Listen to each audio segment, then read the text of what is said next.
Good morning, everyone. My name is Kim Wilson, and I'm the current Director of Emerging Professionals for Fort Worth HR, one of our local SHRM organizations in Fort Worth, Texas. So I'm glad that you all have decided to spend your late morning, early afternoon with us today. We are kicking off our first session for our HR Investing in You career series with our career panel. I thank you all for, again, joining us. If you have any questions throughout the session, please make sure that you include those in the chat message, and we will be sure that we direct those to our panelists to make sure that you have some of your questions about transitioning and entering into the HR industry. We have a wealth of information here with our panelists. And so I'm very excited to be delivering this session to you all today. I'm going to go ahead and hand over the session to our wonderful moderator, who is Justin Dorsey. He is also a member of Fort Worth HR, one of our past board members and presidents. He currently is a lead HR consultant for an organization called Employer Flexible. So Justin, I will go ahead and give it over to you. Thank you so much for agreeing to be our fearless leader for today as we get into this great discussion. Oh, thank you, Kenya. I'll probably admit I'm not fearless. I got a lot of fears, and so I'll just let the nervousness make me talk too much, and that's normally how it goes. So thanks for having me. I'm really excited to be here, excited that you're here. I don't know where you may be at currently, but if you had interest enough in joining us today, there's a good reason for it. And I trust that the time will be well spent. You'll get something, hopefully some good nuggets of information, maybe even a few laughs along the way. I think Isaac's got some dad jokes he can share with us if all else fails. So we'll keep those in our back pocket if things get too dry. So I love the topic of investing in you.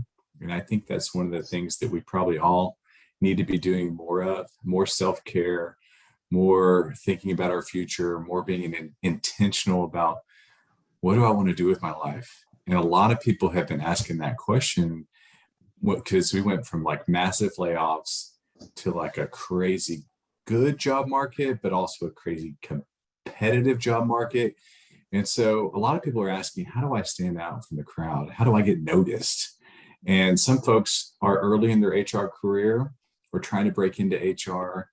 I'll be honest, when I went to college, I couldn't spell HR. So it wasn't even on the radar. Okay. So a lot of folks who are panelists today have different stories about how they made it into HR and how they made it into the position that they're in today. Some folks maybe are looking to pivot into a different area of HR, which is super awesome. So wherever you're at, I think you'll get something out of this conversation today. And so I just wanted to first, before I get started, mention that we do have Fort Worth HR has their monthly luncheon next week on the 15th, and we've still got some spots available for that. Some great topics. One's on onboarding, one's on talking terminations, everyone's favorite HR subject, how to fire somebody. Fortunately, it is part of the job, and you got to do it sometimes. So I would like to get us going, and so we can jump right into the question. So I am going to go around the horn and let our panelists introduce themselves and just share what we call the elevator speech. And, we all have an elevator speech. Some just aren't very good, right? So it's something that we always want to be working on as we learn how to be better at networking and connecting with folks. So I'll call your name and give us 30, 60 seconds about what you're doing, who you are, and anything else you feel like sharing. So, Denisha, did I say that right this time? So it's Denisha. So close. Fourth time's a charm. It's okay. I am Denisha Santiago Anderson. I am the VP of HR for Dallas Area Habitat for Humanity. I've been a member of the senior executive team for Dallas Area Habitat for the last 6 years. My background, I am a generalist through and through, and I love it. And yeah, I'm looking forward to spending time and answering your questions today. Oh, that's awesome. Thank you. Eli. Hi, everyone. My name is Eli Hernandez. I am the HR manager for Purdy Group. We're an automotive group based out of Texas and Costa Rica. We have a few Toyota dealerships in the state of Texas. I live in Dallas. I have a Chihuahua named Charlie. Yeah, I'm excited to be with you all here as well. We're glad to have you. Thank you very much. Chris. How's everyone doing? My name is Chris Rivera. I'm a senior recruiting lead at Google. Coming up on 4 years there. Prior to that, I worked at FWHR Airport, and then prior to that, agency world. So I've been in recruiting my entire career for 10 years. Love it. I got to partner with a lot of different areas within HR, really good stuff. But yeah, I'm excited to share some knowledge and answer any questions. Glad to have you. How about you, Austin? Yeah, so Austin Zapoli. I work at Gallagher, which is a HR consulting firm. I've been here for about 4 years, and I know everybody says they have a story about how they got into it. My family worked here, so I work with my sister, my brother, my dad, and my mom, which is hectic at times, as Isaac can tell you. But it's a really unique place. Aside from that, I'm in Fort Worth, and happy to be here and answer any questions we can. Glad to have you. Last but not least, Nathan. Hey, good morning, everybody. My name is Nathan Gregory, Deputy Director of Human Resources at the City of Fort Worth. I was just bragging about Fort Worth to the panelists before about how fast we're growing. We're the fastest growing large city in the country presently. But other things about me are love to talk human resources, got my start on the staffing side of things, working for agencies, then moved into talent acquisition, then moved into benefits, and now kind of oversee all of those things here at the city. My other things I like to do outside of here are right over my shoulder here, the beach, anywhere and everywhere, and as often as possible that I can get to a beach. Life is good over my other shoulder here. So like to do a lot of travel and then part-time crypto investor lately. So we refer all your crypto questions to him. Yeah, please don't. So you say you're a deputy director. Does that come with a badge? And being in Fort Worth, you would think maybe I'd have boots on and get a badge and a gun and all of the above, but no. Other than my little Molly pin, it doesn't come with any badge. So. Right. Well, I'm going to call Maddie later today and say, what's up? Sounds good. Speaking of Fort Worth, fun fact, in case y'all didn't know, our logo was actually redesigned when I was president of the association, and it's designed to look like a brand. It's a brand of a brand. And so fitting with Cowtown. So if you look at it, it's a brand. So just a little secret for you, behind the scenes look at Fort Worth HR. Okay, so my career, like I said, I didn't start out in HR. I stumbled my way into HR. I actually have a background in counseling. And so sociology first and then psychology. And I heard the other day that someone was saying, with all the craziness, that sociology is a great degree to have in HR. And I said, finally, I could tell my parents that, so they'll feel like their money was well spent. So it all could come full circle. So I started off processing payroll, entering new hires, doing the transactional side of HR, which a lot of people do. And that stuff's very great for learning and getting to know the systems and working with HRIS and doing reporting and things like that. I also think it's very helpful to know payroll, know enough, but not have to be responsible to do it, because, we let the accounting folks worry about payroll. But at the time, I worked with a company that used a PEO. So we did some HR outsourcing. And so it's funny now, I work for a PEO. So my career's literally come full circle. I'm now helping to consult with the clients that are like I was when I first started out and didn't know anything about HR. So it's fun. It's fun to be in consulting. It's a lot of variety, a lot of difference from day to day. And I get to apply a lot of stuff I've learned from, honestly, mistakes in my career, and learning from what to do, what not to do. And now I can help other people and clients with their challenges as well. So all that being said, this is the lightning round for everybody. Let's just keep that same order as we go to keep things simplistic. And if it's something you want to, you can always pass. We'll give you multiple passes if you need them. Pass to the next person in line. But give me one word that describes HR right now in 2022. We starting with me? Yes, please. Yeah. Absolutely evolving. Absolutely. That's the best word that I can think of off the top of my head. Great word. Great word. Eli? I would say fun. Fun. Got to have a positive spin to it, right? Like that. Chris? I was going to say transformation, but I like evolve. Evolve, I think it fits lines a little bit better. But yeah, transformation. Just with you think about everything that we're in right now in terms of recruiting, we're trying to transform how to change that, how to be ahead of the game, onboarding people. Everything in terms of like the pandemic and getting through that. We're just trying to change the way we do things. Absolutely. Austin? Hectic. I used that word prior, but things are very hectic when you have a lot of stuff going on, as we all do. You have to kind of find a path forward through it all. Yeah, we're definitely spinning a lot of plates these days. Nathan?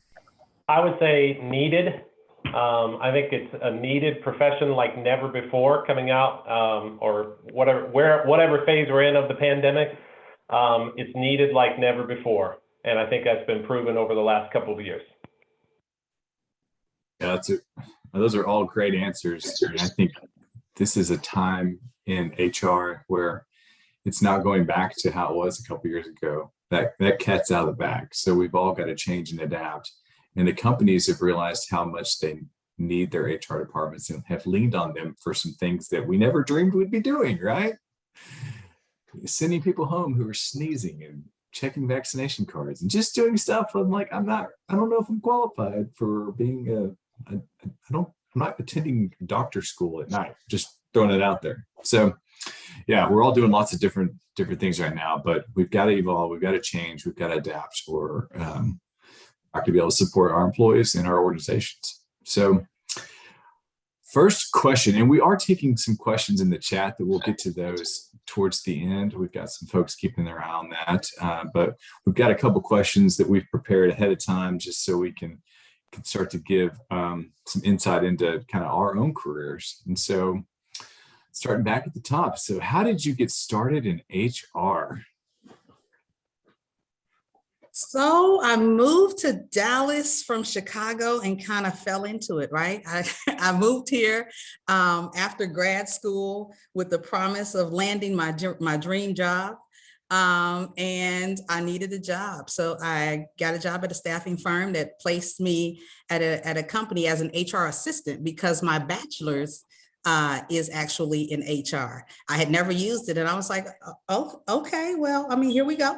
And so, like I said, I was placed as an HR assistant and I am so very grateful. At first, I was like, I got a master's degree and I am working as an HR assistant. However, but I got to start from the ground floor, right? So I had the opportunity to learn everything I needed to know, because one of the struggles that we have is you don't know systems, you don't know this, you don't know that. But coming in as an HR assistant, everybody was willing to teach me and I was hungry and willing to learn. So that's how I started in HR, and 9 years later, here I am. So what got you interested in getting a degree in HR? I'm getting a degree. So I've always been, I tell people all the time that I'm that lucky person that gets to do the job that I was born to do. So you guys can tell that I'm a talker. So always like to socialize. I was always the friend that people come to with problems, want to resolve things, help people problem solve, always want to get in and figure out how we can make things better, how I could make, even when I was, in high school on the track team, was always the mediator, trying to make, employee relations way back when. And so when I, started to look at what I wanted to do in college, and I was like, okay, HR incorporates all of those things. And early on, when I was a kid, I wanted to be a teacher and quickly decided that nope, me and kids, nope. But this gave me the opportunity to be able to do that as well. So I got to marry all of those things into one career field. And like I said, I guess that's part of the success. I love that. Well, I've got a few problems to talk about. No, I'm just kidding. You said you could solve them, so that's great. I'll take some help.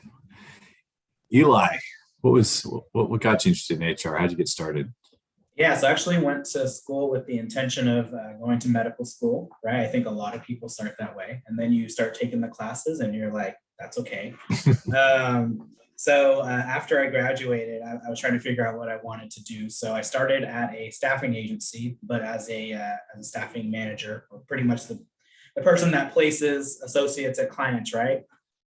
So then I started doing grad school in HR as well, with the intention of I do want to continue growing in this career path. So that's where I got started. I was there for honestly about a year.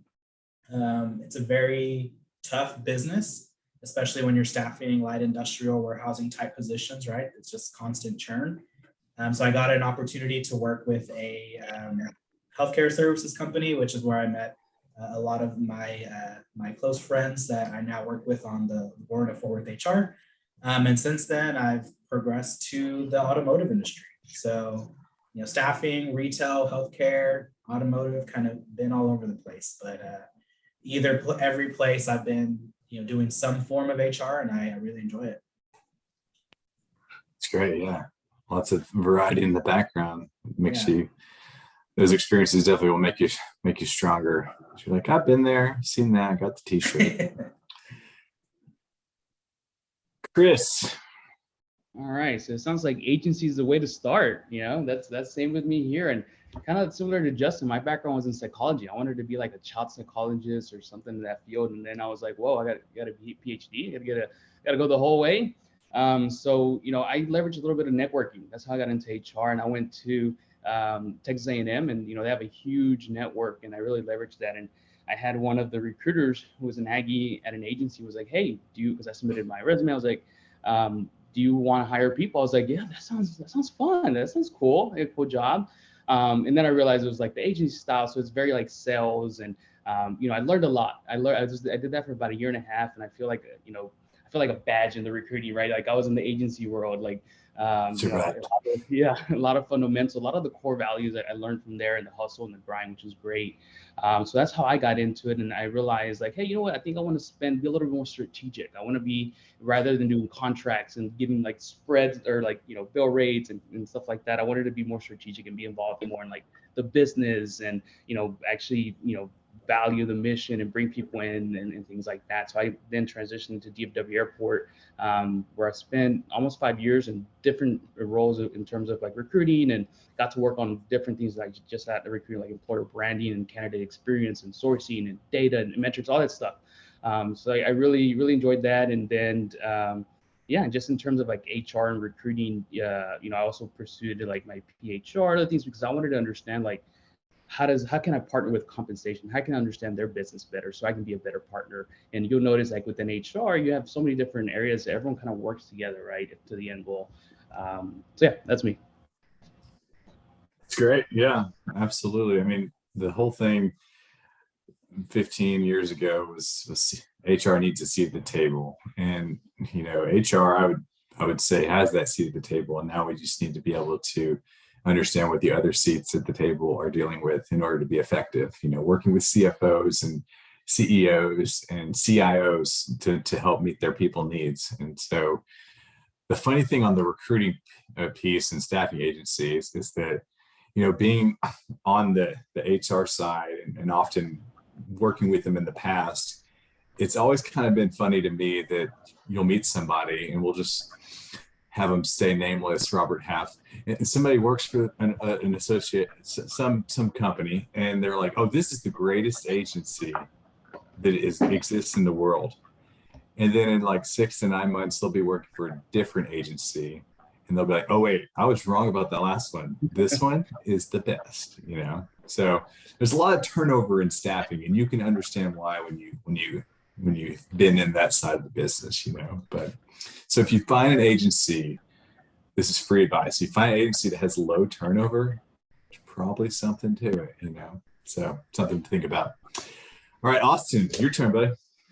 Yeah, so I had a wide variety of things I wanted to do. I wanted to be a pilot. I wanted to be a race car driver, which I know is like asking a elementary school kid, what do you want to be when you grow up? And they say astronaut. But ended up, running into this Gallagher opportunity when I was in college through the internship program. My folks were like, hey, a race car driver may not be, a viable option, but you can be a pilot. But I want you to try this out. So I told them I'd try it out. And I met a couple people along the way and sat in a couple meetings. And I realized I wanted to be a mechanic because I liked fixing things and I liked tinkering with things. And I'm a big tinkerer, building Connect stuff all the way when I was a kid. So being able to do that with a health plan and help people on the way kind of satisfied that for me. And so when I graduated college 4.5 years ago now, I took on a full role with Gallagher and then also got my pilot's license. So I got to do both and I'm still waiting to be a race car driver, but eventually, we'll put that on the back burner. But that's really why I got into it. Well, that makes sense because being in HR is like driving a race car without a steering wheel. So it's a nice, smooth transition. I get it. I totally get it. Mr. Gregory. Yeah, like I mentioned before, I did my time in the staffing business. And yes, it's like doing time.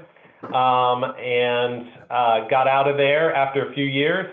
And I did it all. I mean, I started off as just recruiting and then went into sales and then went into management. And so did the time.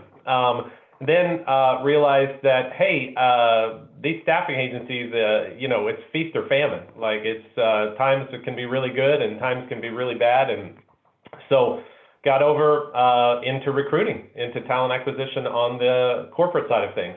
And that was my entry into human resources.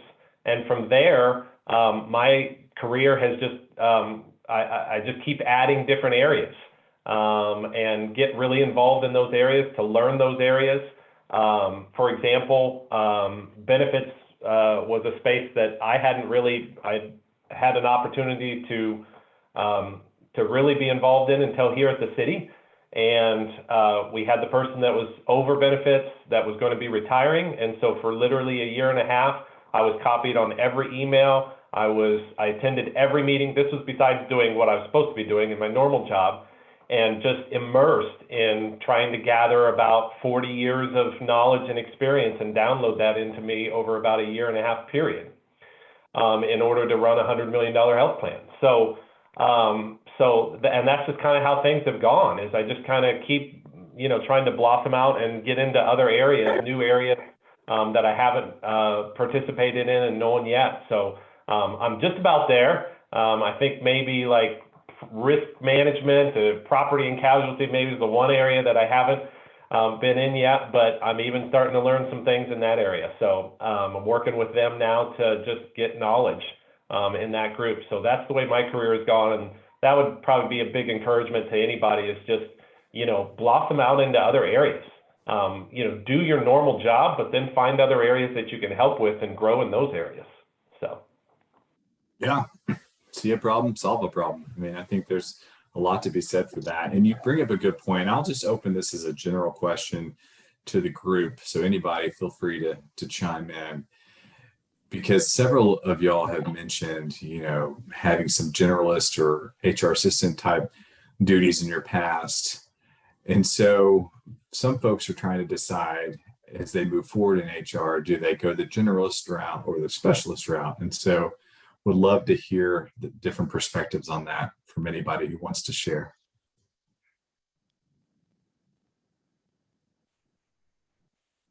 I'll say for me that it's more beneficial for me in my current role and as I progressed to go the generalist route, it's partially because of my personality. I can't do one thing all day, right? So as a generalist, I got to get to do a variety of different things. Okay, this is that, this is that, this is that. And as a specialist, I would be locked in to just doing comp, just doing benefits and just doing, and This is my opinion, my perspective, and we all have different, as HR evolves, it gives me more opportunities, right? So it broadens my opportunities. So therefore, if a company is hiring for benefits, well, as a generalist, I dabble in that a little bit. And so, I could explore that opportunity, or if they're looking for a comp person or employee relations. So I do a little bit of all of that. And in my role, payroll as well. The foundation of my beginnings are like, Chris and Nathan. I started in recruiting and onboarding as well. So I can do a little bit of everything, and I'm not locked into one thing. What I find a lot of people run into is if they start in benefits and then mid-career, they want to shift to employee relations. And, someone will say, well, what experience do you have? Well, as a benefits person, that's kind of difficult. But as a generalist, I'm like, hey, when I was here, I did this, I did that. So for me, the generalist route was more beneficial. And in my current role, because I oversee it all and pretty much do it all, it helps me where I am now as well. It's a great answer.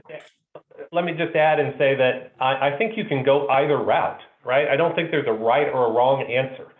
I think that you can become a specialist, but don't just stay in that one specialty. Move to other specialties and become a specialist in a different specialty after a few years. You know what I mean? So I don't think that so that you can get some more general knowledge in the long run, but I don't think that there's a wrong route to go. You could start off as a generalist and know a little bit about everything, or you could go the specialist route. I would just say, don't get pigeonholed in one specialty.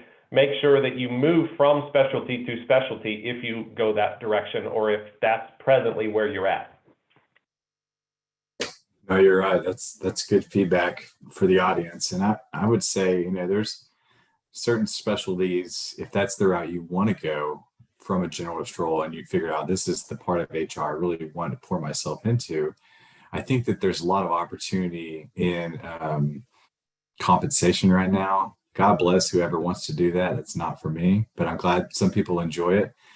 And then I would also say HRIS specialty is super. I mean, I think every company needs an HRIS like guru, but that's a soapbox for another day. So there's definitely specialty opportunities, but yeah, having that generalist background definitely can make you able to move into different roles depending on what your company needs, or maybe what another company may be looking for.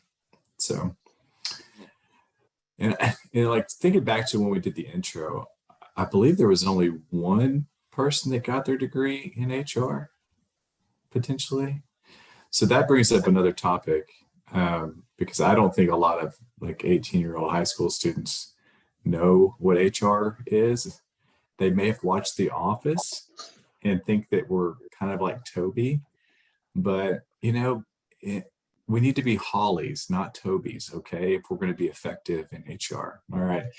So thoughts on encouraging somebody maybe who's already established in their career, maybe wanting to go in a different direction. Do you think that they should get an HR degree, or should they pursue certification? And I'll just open that up to whoever wants to raise their hand. I can comment on that really quickly. I did my grad degree in HR, but it was right after undergrad, with the sole intention of knowing that, okay, I don't want to get it later. Because I knew at some point, based on what I wanted to do as a career, I would at some point need to go back for it. So looking back, if I had the option, or looking at the current environment and I had the option, I'd probably opt for the certification. We know the public education or student loan system right now is broken. It is, regardless of what political side you're on. There's no reason people need to go into $100,000 worth of debt for a piece of paper. So I would say, study, look at certification options. Most job ads you'll see will ask for a certification, not so much a bachelor's or master's in HR. They might say preferred, right? But once you have a certification, you can at least get your foot in the door. You can start building experience. You don't have $30,000, $40,000 of debt over your head. So I definitely recommend to everybody certification over degree if you have the option. Just because of not being tied down to debt for the rest of your life. So would say that I'd agree with Eli. I look at what everybody has around me, and there's a theater degree. I know somebody with a psychology degree. My degree is in business management. I know somebody that has a teaching certificate. There's so many different things that you can pull from and relate that into HR. So psychology is a big one. Business is a big one. You're managing stuff, and even mathematics. That's a big one as well. So it's every walk of whatever you want to do, whatever you're interested in, you can relate it some way back to what you're doing in HR. Good point, Austin. I would have to agree with both, because for the certification, it's about the foundation of what's current, right? We all know that education is theory and what's happened over the last 20 years, but if you want the newest and the latest, the best, and then again, real life application, theory is good, but real life application, I think that you would get more of that from a certification. And not only that, the networking opportunities from the people that you meet. I mean, you're strong, as the people around you. And like Austin said, we all have different foundations. But yeah, when it comes to the certification, the community that you connect to could help you as well. And like Eli was saying, obviously, college debt is kind of a challenging topic right now. But really, if you want to be in debt forever, then just get married and have kids and buy a house. Then you're set either way. You don't need that college debt. It's fine. And then the kids will go to college, and then their kids will have the debt. So the vicious. Exactly. Hey, Chris, I'm gonna throw this one to you, buddy. All right, so you work for Google, large organization. They've made movies about working for Google. I think it's a documentary, Owen Wilson, perhaps. But so in your position, how do you show your value to the company? How does your role provide value to Google? Yeah, that's a good question. So I think, it's finding those things that are interesting, right? Maybe the things that people don't want to do, or even, finding problems to solve. I think that's the biggest key, right? Because I think in a lot of our role, we can do our role, right? Our core role, which is whatever that is, in recruiting or compensation or HR, but digging a little bit deeper, right? To identify how can I make something better, and making that better is going to make the process better, the organization, the people you bring, better experiences. So I think that's one thing. Like everyone here, they have their roles, they have their goals, but there's one little piece to everyone has a role. It's like, what project or what are you doing to make the organization better, right? So I think always looking for those type of things and proposing it and giving it a chance, right? Like I've been in organizations where it's like not encouraged, right? Or maybe you propose something and it's like it gets shut down or not looked at. Our culture is like, if you have an idea, let's try it. If it doesn't work, we'll move on to the next thing and we'll continue to try. So I think just doing that, just always continue to try, looking for ways to making things better. I think that's one of the things how we add value in addition to our core role. Absolutely. And so just to kind of piggyback on that, so how do you find a balance in supporting people or supporting the business? Like, how do you make both those things work? Yeah, I think they're equally important, right? Because in my role, I'm a partner, right? I'm an advisor. So I think, in the business side of the things, the recruiting, understanding the business already, rather than me trying to catch up and, just taking everything, the information they give me, like, I know their business, I know their data, I know their turnover rate, I know their diversity, right? So at that point, I can, with all this information, I can be a better partner to them rather than just relying on them. I'm being a little bit more strategic, more proactive. In the candidate sense, it can be tough, right? When you have so many candidates, it can just be another number, another thing. And one thing that I always remember, and I always tell my team, is that every open position is an opportunity to change someone's lives, right? When I say that to myself, I'm like, man, I remember when I was waiting on that call from Google, how nervous I was and all that stuff. So always, that's what we always try to keep in mind, because if you can get too busy and just, hey, you didn't get the job, right? Rather than being a little bit more personal. So I think the way to balance is both is to be just proactive and strategic, because if you start, being more reactive, it's going to be tough to keep up. No, you make excellent points, because sometimes employees will look at us and they say, you're really just here to protect the company, which, hey, that's part of the role. But I see myself as an employee advocate. I want to be the ears to hear what is happening in their world, so that I can communicate that to whoever it needs to be. Because at the end of the day, we're all just humans trying to make it right. So it's helpful to have HR as an advocate rather than an adversary. So, all right, next topic is mentors. And so share your experience, whether you've had someone mentor you in your career, or if maybe you've been able to pay it forward and mentor someone else. And so I'd love to hear from the panel what experience they've had with mentorship programs. I can start on this. In each of my organizations that I've worked for, I've always looked for who can be my mentor. Not even an official mentor, just who would I look to and learn from and grow from. And in most cases, that's been my boss. But not always. But in many cases, it has. And whether that's an official mentorship, I don't think it has to be an official mentorship. I think it's just you glean, like you set up meetings, you get into their world and let them into yours, and learn from their background. In my opinion, the best people that I have learned from, I got in with the people that have been in HR for 20 years and 30 years and 40 years. And learn from them. And you say, well, why? Aren't their ways not the newest? Aren't their ways old?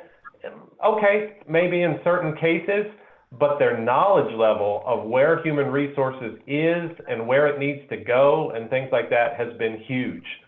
So what I try to do then is pay that forward. And I try to work with those that obviously report directly to me and mentor them, whether that's an official mentorship or not. In a couple cases, it's official. In a couple cases, it's not. So I think mentorship is key. I think it's key for every organization to develop it, but I think it can't be a canned development. I think it has to be somewhat organic in nature. Yeah, no, that's a great point. If you force it, it doesn't always work out all that well.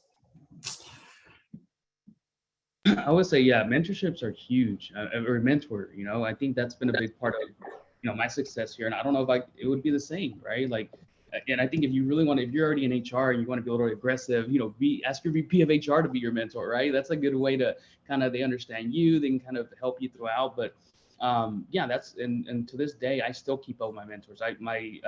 My previous mentor was a VP of HR. Until this day, I pick him up. I have an issue at work, I'll call him and say, hey, I need your help. So I think you can also have different types of relationships. You can have some that are quarterly or monthly, or you can have some relationships of mentorship where you can just pick up the phone and say, hey, I need your advice on something, right? So yeah, I think just whatever works best for you, and also having a little bit of diversity. You can have someone in your industry, in your field, and someone outside of that has a different perspective of things.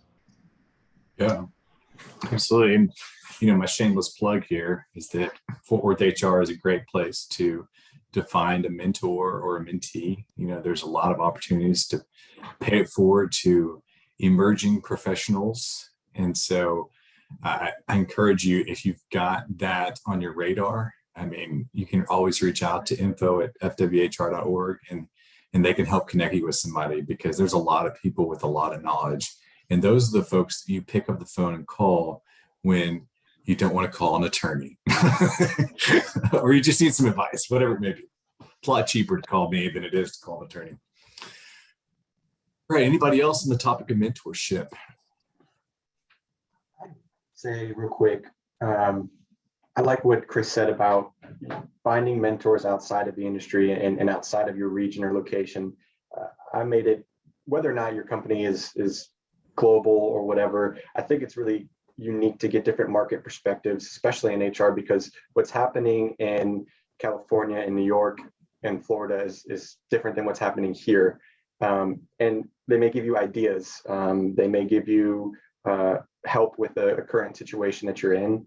And like you said, Justin, they have so much experience and they're very underused. So everybody I've met in the HR world, whether it's mentors that are clients of mine or mentors that are just industry experts, every single one of them is always willing to give back time and help kind of grow the industry from, you know, lower level up. There we go. That was a tough tongue twister.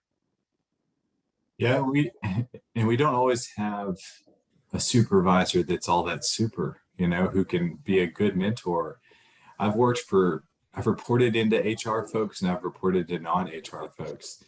And I'll say, I hope they're not on the call. I'll say that the HR people I reported to taught me a lot more about what not to do than actually what to do. And sometimes the folks that aren't in HR have a different perspective that we need in order to kind of well round out our perspective on things. So it can go either way. It's awesome when you have a boss who's a great mentor.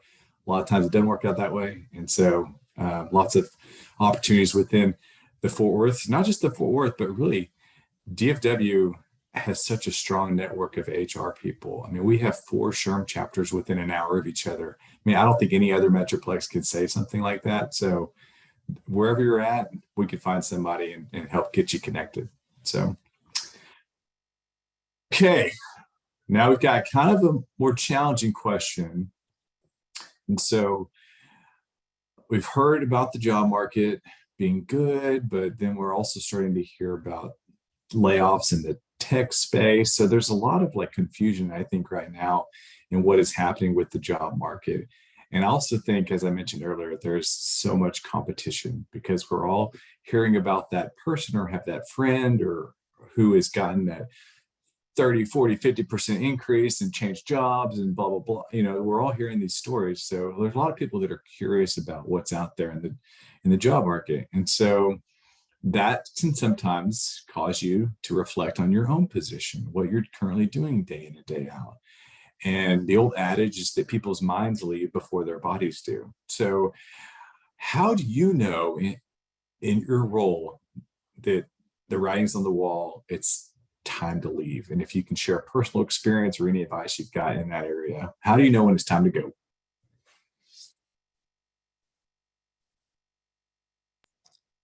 So I'll say that it's the same cues as we tell employees, right? I mean, we're employees too.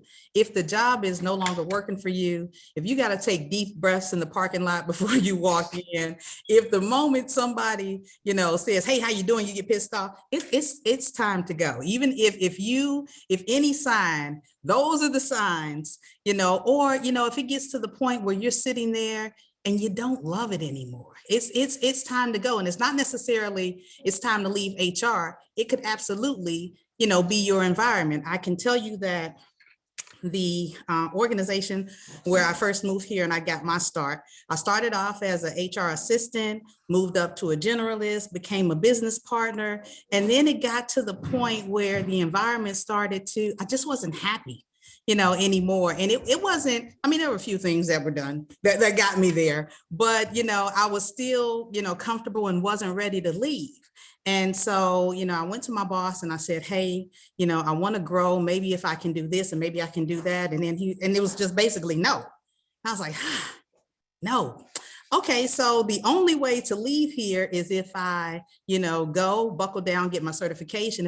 If there's some things that I had to do, so I had to make use of my time there, even though because in order to go, I had to get the skills and be ready to move, right? So I had to do those things and then it was time to go. I didn't stay longer than I had to, because the one thing I will say, and I guess all of us on this panel can chime in on this, I tell people all the time, bitterness spreads. Okay, once you become a bitter employee, you know, you get friends and that bitterness spreads. And I didn't want to be that person. So it was time for me to go. I would agree with that. I was going to add that when you start to notice that all you're doing is complaining to people, you know, partners, work, you know, coworkers, and that's kind of all you're surrounded by, it's probably not a good sign. Also, if you feel stagnant, you're not growing, other opportunities start to seem really enticeful because you're, in the back of your head, you can do it. I would say those are some of the signs as well. You kind of always want to be growing if that's, your trajectory. And once you feel like you are capped out, it may be time to go too. It may be a positive thing that it's time to start looking somewhere else. So Yeah, it doesn't hurt to see what is out there. There's lots of opportunities out there right now. I think you always have your job alerts turned on in some job website. That's just my personal advice. And so much of growth comes from the soil, the culture that the company has. I love working with my hands and growing vegetables and things like that. And, as much as I'd love to have an avocado tree in my backyard, I know it's not going to work in Fort Worth. And so sometimes you need different soil to grow, and that's fine, because I hear a lot of people leaving HR. HR has really been what's called the invisible first responder during the last 2 years. And so it's been tough. And so I hear folks leaving the profession, and that makes me sad. But the reality is that sometimes you just need a new environment. Any other thoughts on should I stay or should I go? Well, I would just say that, in making that decision, if it's simply about growth, I think, and that's hugely important, I would say have that, if you like the organization that you're with, but you're just not happy in the position that you're in, then I think have that conversation with whoever the appropriate person is, whether that's your boss or your boss's boss or whatever the case might be, and see if there's opportunities to move around, to do something different, to get on a new project, whatever the case might be. I would just say that sometimes, not always, but certainly I've seen this with employees, we all have, where they're just like, I'm tired of what I'm doing. Great, that's fine. If you're a great employee, then chances are the organization will find something else for you to do, if you let them know that. But you got to communicate that to whoever the appropriate people are and see if that's an option for you. And if it's not, well, now you've got your answer, right? And now you can be looking that much more to go and do whatever it is that you were asking to be able to do in your current organization. Yeah, good perspective. Don't be afraid of the tough conversations. I mean, if anything, you need to be tough in HR, thick-skinned. I mean, you can cry in the parking lot afterwards. I think we've all been there, maybe, but there's something to be said for learning how to have those difficult conversations and not reacting to what you think will happen, but just letting the words be said and going from there. Hopefully you built up enough trust with your boss or whoever you're talking to, it's safe to have a tough conversation. Okay, I've seen a couple questions about one of my absolute favorite topics of certification on SHRM versus HRCI. And I'll give an opinion on that, and I would highly encourage y'all to chip in if you see something or have a perspective on it. HRCI and SHRM used to be joined at the hip. They were almost one and the same. They shared a building in Virginia, and they were BFFs. And so HRCI has been kind of the gold standard for a long time. They have they've been around longer, for what that's worth. So they have more name recognition.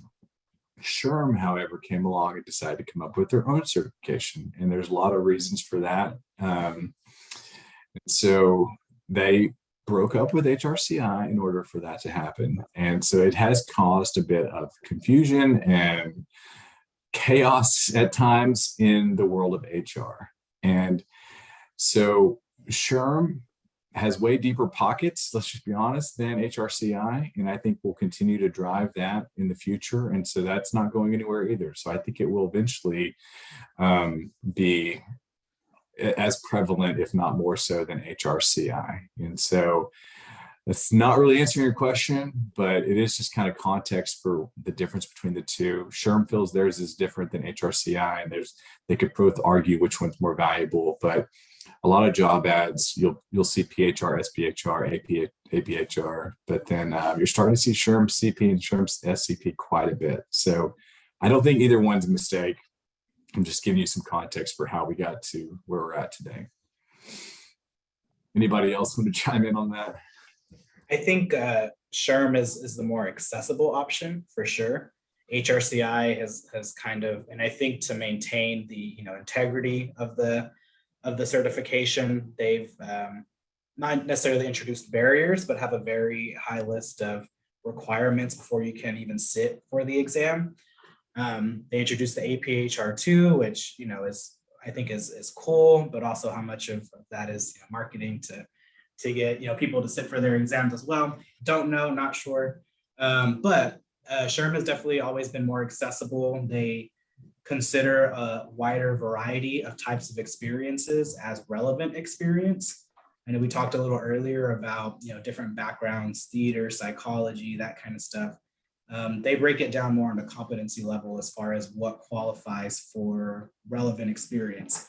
Whereas HRCI, I know it's a lot more strict. It has to be an HR title, it needs to be this many hours per year, et cetera, et cetera.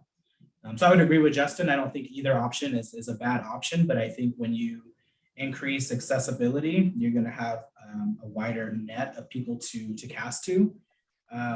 So for people that are trying to enter the profession, maybe non-traditional background, like I think most HR folks are, SHRM may be easier for you to start off with. And that's my 2 cents.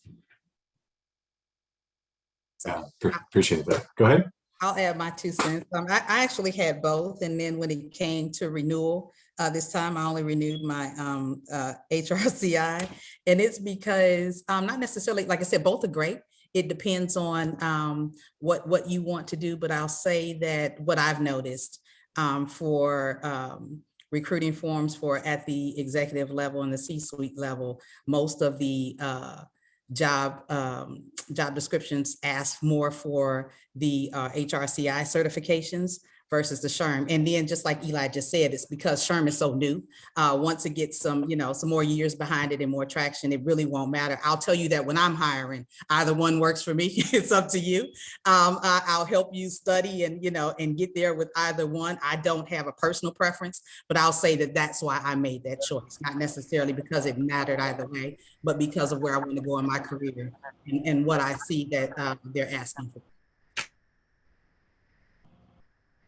Awesome. Well, we've got 8 minutes left. And so I want to end with everybody getting a chance to weigh in on this next question, because I do think it's helpful for the audience to kind of project to what the future looks like. And so I want everyone to pull out their crystal ball, set it right in front of them, and then share with us your thoughts on the future of HR. What do you think the future holds for us HR pros? I would say the future is very data oriented, very tech oriented. We're not going to see traditional like paper-based processes, Excel-based processes anymore. We've got to become familiar with financials to really serve in that business partner capacity. We've got to be tech savvy. We've got to be open to change. I would say those are the 3 main things that any HR leader would need, because none of that is going away anytime soon. So.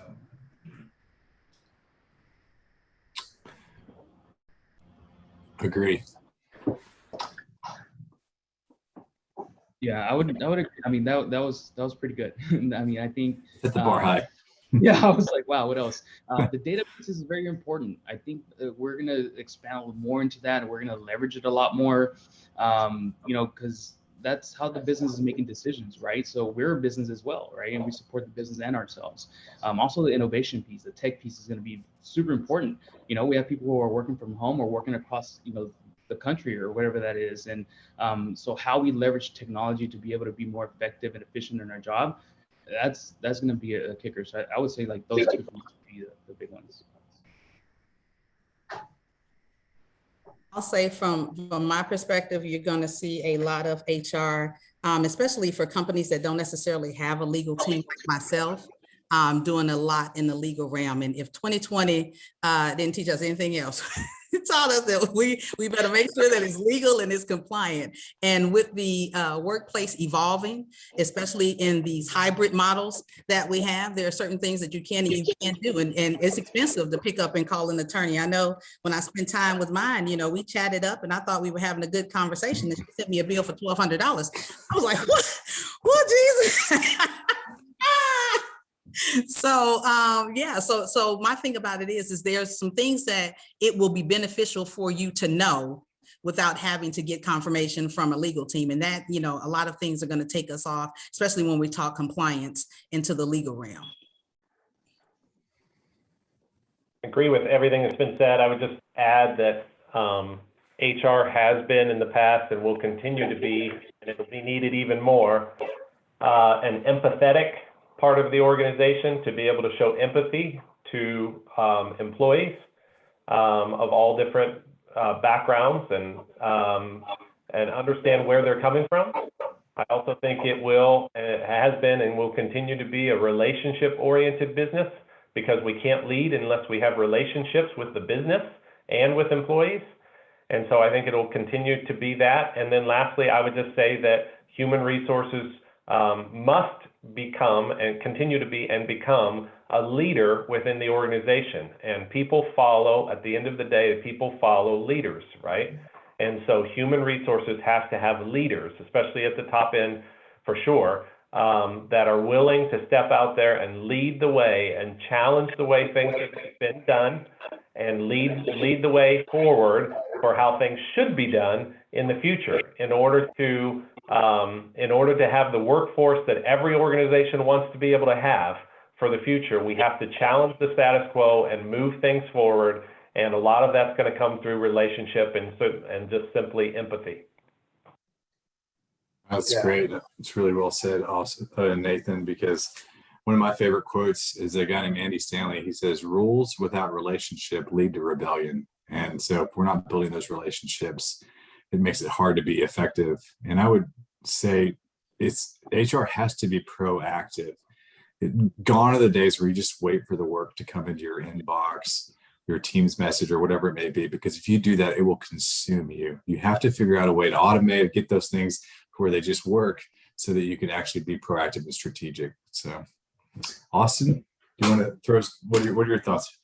Yeah, so I think everybody is on point, and from my perspective on the other side of HR is seeing people and vendors and carriers and such take advantage of certain things when it comes to, like they always do. Sometimes anybody's a vendor in here or was in the previous life. I apologize for what I'm about to say, but it's important to make sure that we keep them in check with not taking advantage of a certain situation. And that comes with, like, you know, Eli and Chris said, data is explaining to them and proving to them that this is not right, and here's how it's not right, and telling that story. I think a lot of that is through that innovation and the technology that is open to us. And there's so many different AI companies that are coming in to help out the healthcare industry. I think that it's just going to keep evolving and adapting, and we're going to try the best we can to stay in front of it. And I think it's a pretty awesome and bright future ahead. Thank you, everybody. Kenya, Isaac, do we have any other questions that we didn't get to?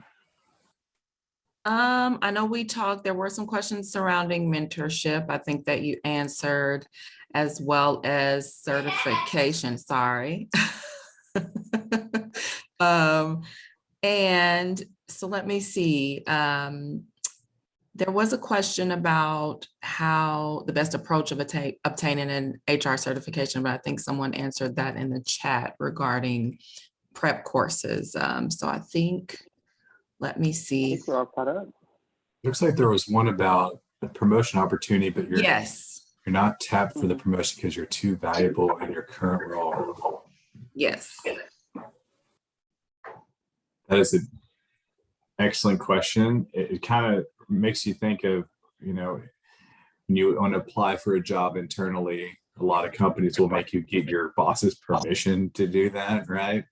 And your boss really needs you, and they don't want to sign that permission slip. And so that employee a lot of times ends up getting frustrated and leaving. So it's a good question. Has that ever happened to anybody on any of the panel? You've been in a position where you're basically, they don't want to promote you or because they need you. And how did you handle? That hasn't happened to me. I would say that's probably a poor structure or policy to have in place. I would likely look outside if that's the way that they structure some of their procedures. A company should be, one, as a professional, you should be, developing, training someone under you, or at least, what we call like building your bench. But also the organization should have mechanisms in place to make sure that someone can move around the organization freely and grow and develop without, being constrained to rules. So that's one of those red flags that I talked about when you might know that it's time for you to go. Because I'll say that is one of the things that did happen to me. And like I said, I went to the right person to talk to him, and it didn't work out. And in those types of situations, you got to understand that any organization that is willing to hold you back, because that's exactly what's happening. Let's just call it what it is. Is that really the right organization for you? Because like Eli just said, a company should want to, promote from within and grow internally. And therefore, if they were doing that correctly, then they'll have a successor, right behind you. So when you move from that role, if they were, managing the team correctly, they'll have someone in cross training to move right in, so it wouldn't stifle you. So yeah, that's a red flag.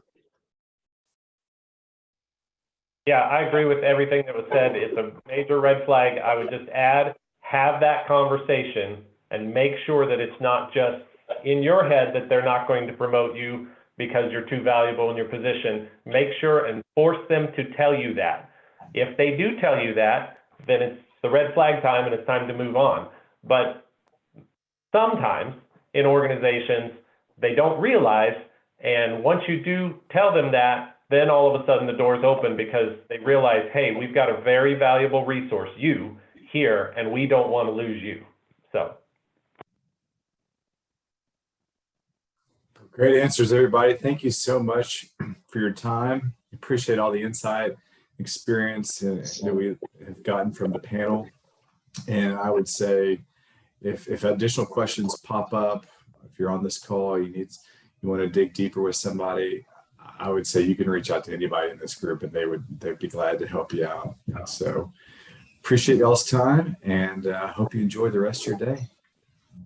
Absolutely. And please, just really quickly, as you all are leaving, we have our first session again for our career series. So please look out for information on fortworthhr.org and on LinkedIn. Our next session coming up is next Thursday. And I believe that is the session that we are going to be discussing. Let me see really quickly. That is our job search session with Brian Hinchcliffe. So please be on the lookout for information. If you haven't registered, please do. I'm glad you all decided to spend your morning and early afternoon with us. So have a great day.